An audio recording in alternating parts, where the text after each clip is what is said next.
Le Fonds pour l'environnement mondial FEM a mis à la disposition de la Côte d'Ivoire plus de 5 milliards de francs CFA pour le financement d'une vingtaine de projets porteurs de retombées positives pour l'environnement mondial. Quels sont les projets adaptés au financement FEM?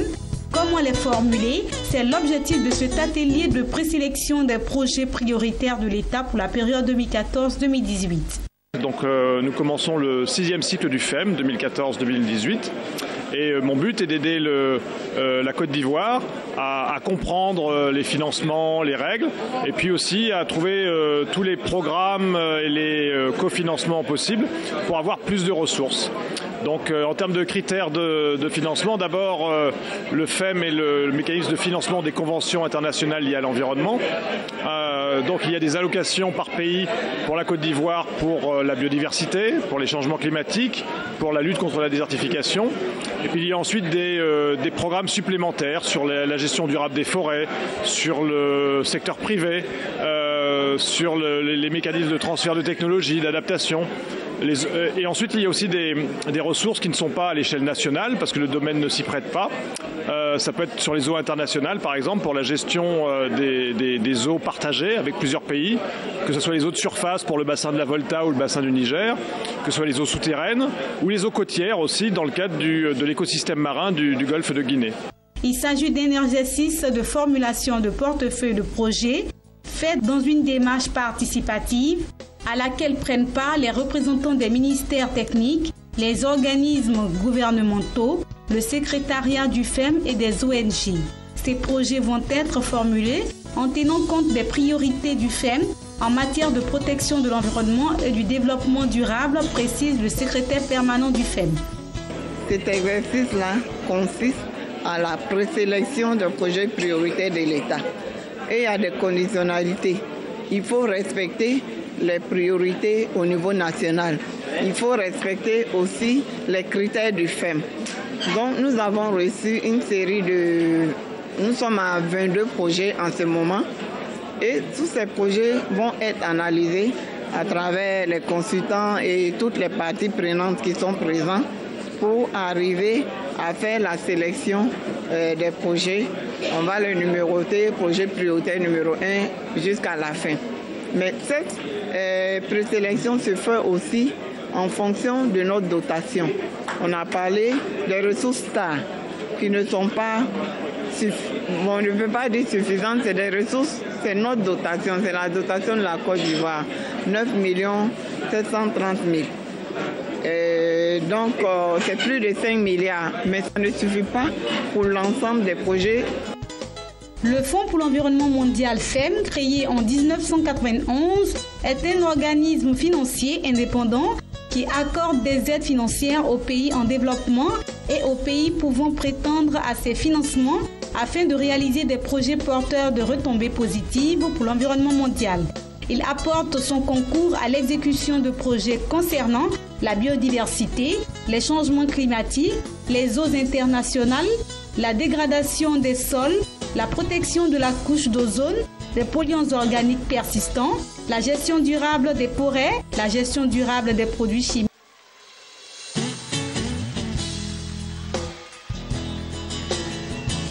La cybercriminalité ne cesse de faire des ravages en Côte d'Ivoire. De 2009 à 2014, près de 26 milliards de francs CFA sont passés sous la main de ces arnaqueurs du net.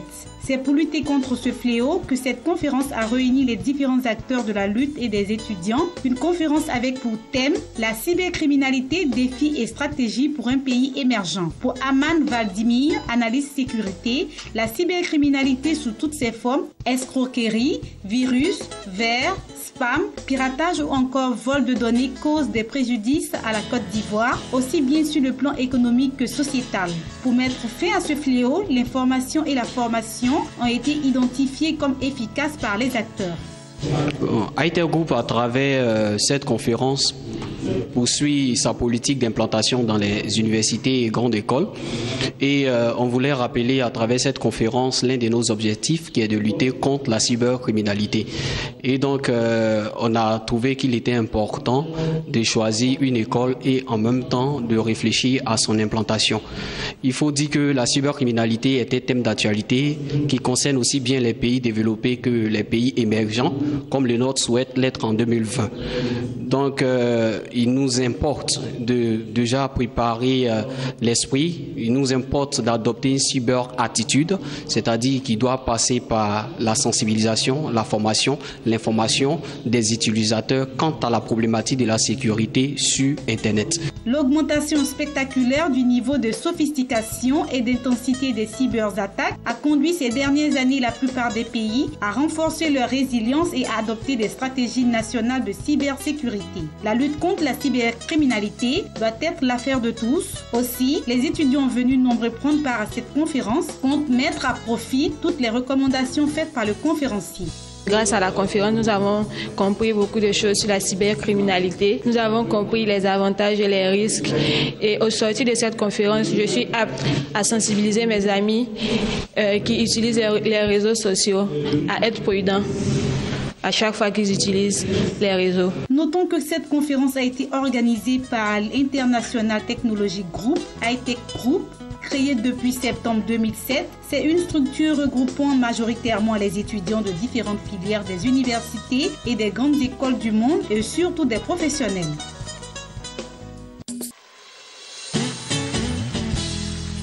Venu spécialement de Belgique et entouré de ses plus proches collaborateurs, André Bouffiou, directeur de Siemens Belgique, Luxembourg et Afrique du Nord, du Centre et de l'Ouest, a pris une part active à la cérémonie de signature de contrats de collaboration entre sa structure et l'Institut national polytechnique Houphouët-Boigny, INPHB. Pour lui, il est plus qu'important d'aider les étudiants ingénieurs à développer les compétences et leur permettre de réaliser des projets concrets. Pour nous, c'est important que nous ayons aussi demain des ingénieurs qui soient bien formés et des ingénieurs que nous puissions aider dans leur vie professionnelle et dans leur carrière d'ingénieur. Nous considérons cela en fait dans une perspective de 3 phases. D'abord, l'Institut fait la formation de base en électricité, fait la formation, je veux dire, des principes théoriques de la technologie. Nous faisons l'applicatif en faisant des choses réelles, des choses concrètes sur du matériel réel et concret. Et après, en 3e phase, nous essayons de mettre cet applicatif en réalité chez un client final, que ce soit en Symatic ou en protection réseau Cyprotec. Avec les 2 gammes de produits, vous êtes dans le leader mondial, donc vous êtes toujours bon et les étudiants doivent en profiter et les industries en Côte d'Ivoire aussi. À travers un don en matériel didactique, Siemens s'est engagé à renforcer l'équipement de laboratoire de l'INPHB. Sur le matériel, comme vous pouvez voir derrière moi, il y a, je dirais, 2 axes. Un axe qui concerne plus la production industrielle et un axe qui concerne plus la gestion de l'énergie, notamment l'automatisation des réseaux haute et moyenne tension. Donc au niveau de l'industrie, c'est des équipements de gestion et d'automatisation des chaînes de production, pour permettre justement aux étudiants de se former sur ces équipements-là que l'on retrouve aujourd'hui déjà dans les industries ivoiriennes. Et de l'autre côté, au niveau de l'énergie, c'est aussi l'automatisation, mais là pour les infrastructures de développement économique, dans lesquelles Siemens s'intègre aussi, s'inscrit au niveau de l'électrification. Et donc l'équipement que l'on fournit, nous, est plus spécifiquement, je dirais, chargé d'automatiser les postes électriques, les postes de transformation, pour permettre une meilleure gestion de l'énergie et des flux d'énergie. Le directeur général adjoint de l'Institut national polytechnique Houphouët-Boigny a dit sa joie d'accueillir ce don, mais surtout s'est réjoui de ce nouveau partenariat. C'est des sentiments de joie, de satisfaction aussi, parce que la volonté ou la vocation d'un institut comme le nôtre, c'est de pouvoir assurer la formation d'ingénieurs. Présent dans plus de 200 pays, et leader mondial dans les domaines de l'électrification, de l'automatisation et de la digitalisation, au travers de ces solutions, Siemens contribue à augmenter la productivité industrielle, à produire et utiliser l'énergie de manière plus efficace. Cet échange de parafeux et de mains scelle l'union entre 2 universités. une ivoirienne, les facultés universitaires privées d'Abidjan, et l'autre française, le groupe Subdeco La Rochelle. Après leurs premières années d'études supérieures, les étudiants en sciences économiques et de gestion qui le désirent peuvent traverser la Méditerranée pour continuer leur formation au groupe Subdeco La Rochelle en France. Les responsables des universités ivoiriennes et françaises voient en cette signature de convention un partenariat gagnant-gagnant qui va contribuer au développement de leurs établissements respectifs. C'est une ouverture internationale complémentaire pour les étudiants des facultés universitaires privées d'Abidjan. Deuxièmement, ces étudiants auront le droit à une bourse spécifique représentant 10% des frais de scolarité des scolarités de notre école dans le cadre du partenariat qu'on a concrétisé ensemble. Troisièmement, tous nos programmes s'intègrent sur concours et on aura la possibilité, les étudiants auront la possibilité de passer directement le concours au sein des facultés universitaires privées d'Abidjan avec un jury mixte composé d'un représentant du groupe Subdeco La Rochelle et d'un représentant des FUPA. Donc c'est une facilité d'accès, c'est une facilité de financement d'études et ce sera une facilité globalement pour les étudiants également d'obtenir le visa pour partir étudier en France. Dans le cadre de partenariats, c'est toujours plus simple que quand ils s'y prennent tout seuls. Nous sommes tous fiers de faire aboutir nos négociations et nous disons que c'est un plus que nous donnons à nos étudiants. C'est vrai qu'il est bon parce que généralement maintenant ils ont le bac très jeune. C'est bien de commencer ici avec les parents à côté qui vont encore veiller sur eux, mais à partir de la licence, la deuxième année de la licence, ils peuvent aller à l'étranger et c'est bien de pouvoir les aider à y aller, de prendre les meilleurs. Ça veut dire qu'il faut qu'ils travaillent pour faire partie des meilleurs et à ce moment-là, les parents seront beaucoup plus tranquilles de voir que les enfants sont partis à l'étranger. C'est aussi cela. Et puis de là-bas, puisqu'ils ont également d'autres partenariats avec d'autres universités, ça sera une ouverture vraiment tous azimuts. Ils reviendront dans leur pays d'origine pour servir leur pays. Les premiers bénéficiaires de cette convention, les étudiants en sciences économiques et de gestion des facultés universitaires privées d'Abidjan, ont tenu à saluer une initiative qui va apporter une valeur ajoutée à leurs études avant d'affronter le marché de l'emploi.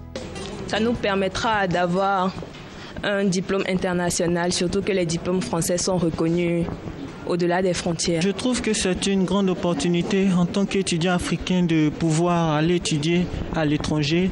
Ça nous permettra d'avoir un diplôme international comme ma collègue l'a dit. Donc ça va nous permettre d'avoir assez d'opportunités sur le marché du travail et je pense que ça peut lancer notre carrière internationale. Créée par les universitaires ivoiriens, les facultés universitaires privées d'Abidjan comptent aujourd'hui 900 étudiants. Cette convention avec le groupe Subdeco La Rochelle est la 137e signée au titre de partenariats internationaux pour le développement d'un établissement âgé d'une dizaine d'années.